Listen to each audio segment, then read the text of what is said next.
Hello everyone, my name is Daniel and today we're going to talk about customer relationship management, in simple terms, CRM. This and following videos are intended for anyone who wants to start their career in digital marketing or who wants to start their career and learn more about CRM. But because of the nature of this topic, we're going to be talking about multiple areas such as how CRM fits in B2B or in B2C companies, what skills do you need to start your career in CRM, and how CRM fits in the total digital marketing landscape.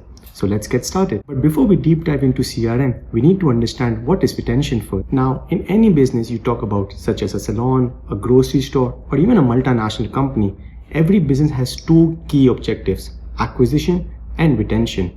Now, acquisition solely focuses on bringing in new customers or bringing in new leads, whereas retention solely focuses on retaining these customers. Any business activity whose primary purpose is to retain the customers comes under the umbrella of CRM. It could be launch of a different product or different service, or even setting up a customer service department to solve the complaints, or even launching a new loyalty program. All of this comes under retention. So how does CRM fits under all of this? So CRM is a function in digital marketing whose primary purpose is to retain the customers through multiple digital channels such as email marketing, push notifications, web push notifications, in-app messages, and much more. In today's business, be it FMCGs, a multinational, or even a startup, each of these businesses has either a separate retention department or a CRM department in the digital marketing landscape. People in these teams are responsible to come up with different strategies, different initiatives in order to make sure that they keep these customers in the business. In order to do this, they need a lot of data to build these relationships with the customers. Well, data is super important over here. The more data you have, the more depth your data has,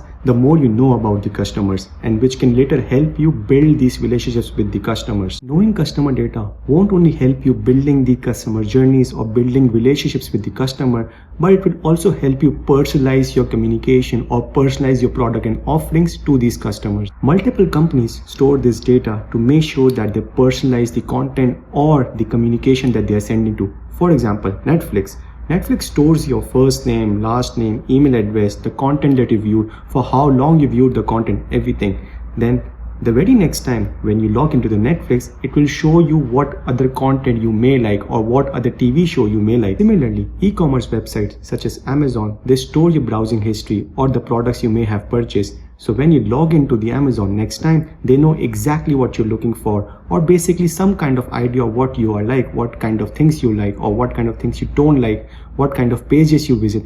Everything Amazon stores. So basically it helps Amazon personalize their product pages, personalize your behavior on Amazon based on your interest. In a nutshell, any strategy which factor in customer behavior and use the data to personalize the overall experience comes under the umbrella of CRM. Now it's important to understand that building these relationships takes time. Hence, you can't really force the relationship with the customer, but you need to nurture these customers throughout their lifetime. You can see CRM as one of the levers to build the customer relationships for the long term. CRM will help you personalize these relationships based on each and every customer.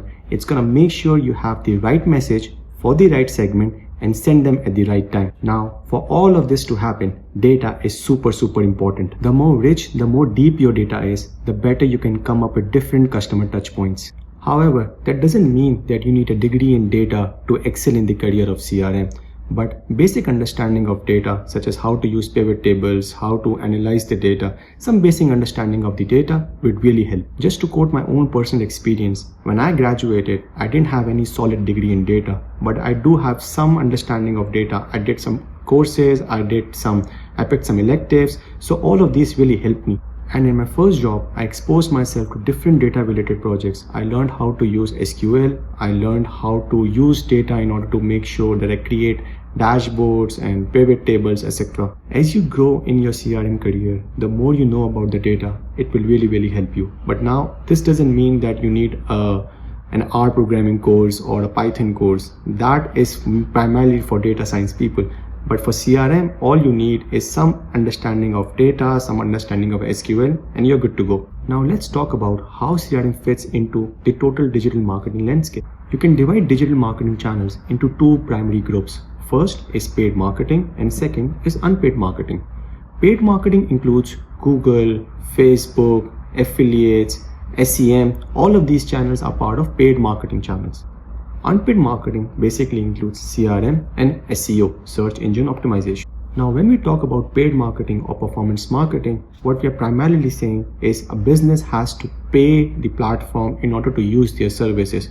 So for example, a business will pay Facebook to run their ads. A business will pay Google to run their ads on the Google search. So all these channels have certain cost attached to it. On the other hand, CRM doesn't need any kind of cost in order to send any email, any WhatsApp, any SMS message. Yes, you will pay some kind of money to start your CRM, which is like the one-time cost, but later on, you don't need to pay anything when you are sending out another email on your customer platform or any other SMS or any other WhatsApp. That's completely free. That's why CRM is called unpaid marketing channel, which means in order to send out any specific email, a business doesn't need to pay upfront. Well, in performance marketing, if you want to run an ad or if you want to run an ad on Google, you have to pay certain money to Facebook or Google. That's why businesses focus a lot on CRM, because they know they don't need to spend a lot of money in order to send out different campaigns. And one thing which I've noticed, mature companies, they don't spend a lot on performance marketing. They spend a lot on CRM. When I say spend, it means that they spend a lot of efforts and a lot of campaigns going into CRM. The reason is when a business is growing, when a business just started, they need more new leads, they need more new customers. But as they grow, they need to make sure that they retain these customers through their channels. And one of the key channels to do that is CRM. Well, having said that, overuse of CRM is also a kill, where you don't want to spam these customers and then these customers unsubscribe you or they mark you as spam. Customers might even disable your notifications from your phones, from your tablets, even from your desktop. Therefore, it's very important to keep a balance in CRM and monitor your CRM metrics periodically. I'll discuss key CRM metrics that you should be aware of in the future videos. One question which is often asked is, do I need to learn a specific tool to start my career in CRM? In that, every person has a different opinion. In my personal opinion, you don't need to have a specific skill in a certain CRM tool. In my experience, when I started my career in CRM, initially I started using Xengage, then I moved to Salesforce Marketing Cloud, then I learned Braze, then I was exposed to CleverTap, and then again I moved to Braze, and now currently I'm using HubSpot. So as you grow your career in CRM, you get exposed to multiple tools, but that doesn't mean that you need to learn these skills or these tools at the very start. You can start your career in CRM with the basic understanding of any tool. And in order to learn these tools, the basic concept or the basic idea of these tools are very much similar. Every tool has segments, every tool has journey builders, every tool has email, push notifications, customer data.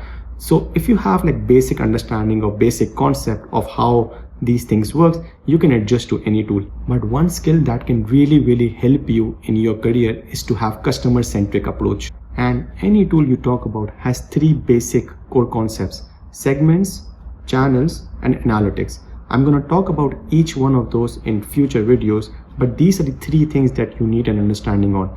If you have some basic understanding of these three areas, you are covered. So in a nutshell, CRM is an amazing field to start your career in digital marketing. It's one of the growing fields out there.